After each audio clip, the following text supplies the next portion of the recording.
Nginyu Ngala is the latest commitment to the Kansas roster. He brings the total for KU up to 13 scholarship players.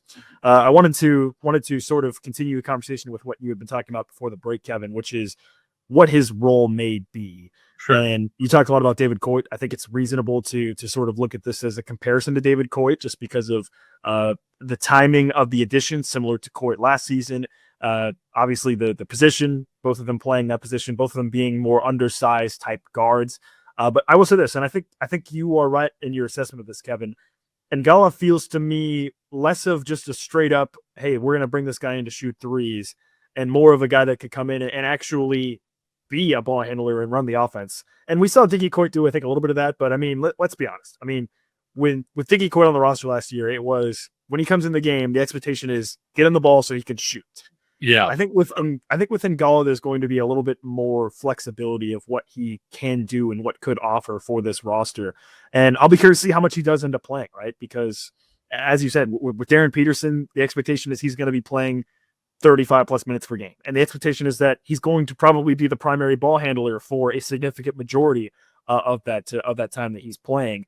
And then you have Marco Jackson as well, who can probably handle it. But I think really for me, Kevin, the two questions, or the two, I guess, points that I want to make here with Ngala in terms of what his role could be is I almost wonder how much of it is dependent on Marco Jackson, in the sense of if Marco Jackson is taking a big step forward in the offseason, and if he's able to step into a more confident role. Bill Self talked about him as well on Monday, talking about how athletically he's back to where he was prior to his patellar tendon injury, but that he still needs the game to slow down for him, right?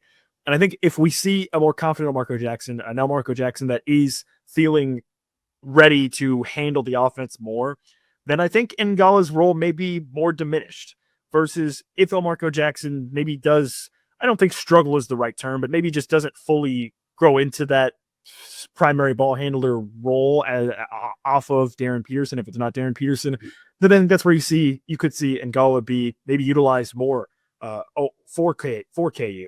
And so that almost makes me wonder if it's a possibility. I know that he's arriving in July, and so he's going to be obviously missed out on some workouts and all that stuff. But I almost wonder if this is a player, Kevin, that maybe he's a guy that we actually see a little bit more to start the year because of the fact that he could be more the secondary ball handler behind Darren Peterson. But then if we do see Marco Jackson continue to grow, that role maybe diminishes a little bit more as the season goes on. Sure. Don't forget Diggy's role, became a lot bigger when Shaq Moore got hurt. And with him battling all that stuff. And there was time in the summer when you had both of those guys committed where you said, okay, Shaq Moore is DeJuan Harris's backup. He's going to play quite a bit. And then Shaq Moore wound up banged up a lot of the season. When you look at the team that won the national title with Remy Martin being out for a while, Joseph Yesufu's role really grew until Remy Martin came back. And so it helps to have that guy there because things seldom go perfectly. They seldom go entirely according to plan. And even taking injuries out, potential rust and timing out for Marco Jackson, you probably don't want Darren Peterson to handle the ball for all of his 35 minutes. And that's not a knock on him. It's just you'd like to save those legs, right? I think that the strength of this Kansas team is the fact that I think they're going to be pretty good defensively, Nick. I know you believe the same thing. And I think that in addition to that, they're probably going to have some close games, and then the ball is going to be in Darren Peterson's hands in the final couple minutes, and he's maybe the best player in college basketball this year. That's kind of the vision for how this team, I think, quote-unquote, butters their bread. Well, you want Darren Peterson with the ball in the final 2 minutes to be as fresh as possible, to not be operating on entirely tired legs the entire time. And so a guy like this, even if he can buy, let's not say 5 minutes a game, in terms of putting Peterson on the bench, let's say he can buy 5 minutes a game where he's the guy bringing the ball up the court and Peterson can slide off the ball a little bit and not have to expend as much energy and attention on that part of it, then he's worth it. The value is there. And again, that's before accounting for any one of the many things that could go wrong that could see Ngala's role really, sort of boom. Well, and I also think beyond the tired legs aspect, I mean, you also want to free up Darren Peterson mentally, I would think, right? I Sure. mean, you're putting a lot of pressure on him, not just physically with the ball, and if you expect him to have the ball in his hands that much, but also just mentally, right? I mean, the just full exhaustion that could come from, being the guy every single possession for 35 plus minutes a game.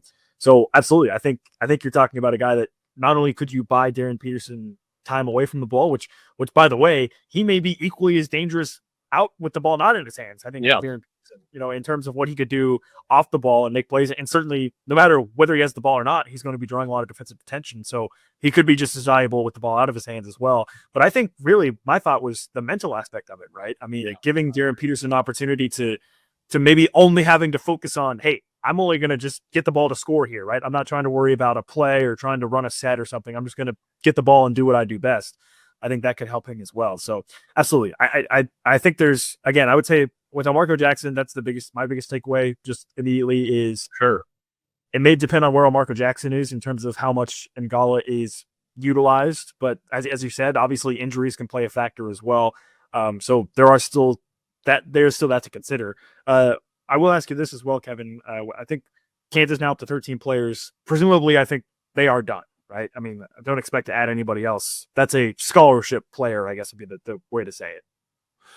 I think unless the absolute right, perfect, whatever situation comes along, and we've talked about that on the show, Nick, in terms of what that guy would look like. And I think if you were to draw up sort of the perfect guy to have left, it would be sort of a combo 3-4 guy who, could give Trey White some time off at the 4. I know that they have some other options there, but I think a guy who is maybe a little bit more of a big wing, like a 6'8" guy that can play both of those forward spots would maybe be the one piece that you would look for. But even then, like, I don't think you take a guy just to take him, right? It has to be somebody that, one, you feel like is giving you an aspect that you don't already have, and two, preferably, and it's impossible to say this because of the portal era, Nick, preferably it's a multi-year guy, right? Like somebody that you can convince to come in and, hey, you're going to help us this year, but it's not going to be as much for you as it will be next year. And so I think that's going to be really hard to find at this point. And so, yeah, I think for the most part, they are done. It's just, hey, if there's that one piece that kind of fits exactly what you're looking for, there is a spot remaining. But I don't think that you break that glass unless that exact perfect situation is there. I don't think you take a 14th person just for the heck of it, just because at this point you are starting to get into sort of that logjam territory. And as we've seen, not just with Kansas, but with other teams, if you got a whole bunch of guys who all think they should be playing, and for whatever reason, the season's not going entirely as planned, that's how those locker rooms can kind of get wrecked. And so you really have to look at somebody who's going to be additive rather than somebody that could potentially, even if it wasn't them specifically, but adding them potentially subtracts from somewhere else. And speaking of that point, Bill Self also mentioned on Monday that he already feels as though this team is pretty tight knit in terms of chemistry. Yeah. And even Trey White echoed that a little bit as well when he had a chance to speak with him also. So yeah, it's a situation where, hey, maybe too many cooks in the kitchen, too many guys on the court, whatever metaphor you want to use.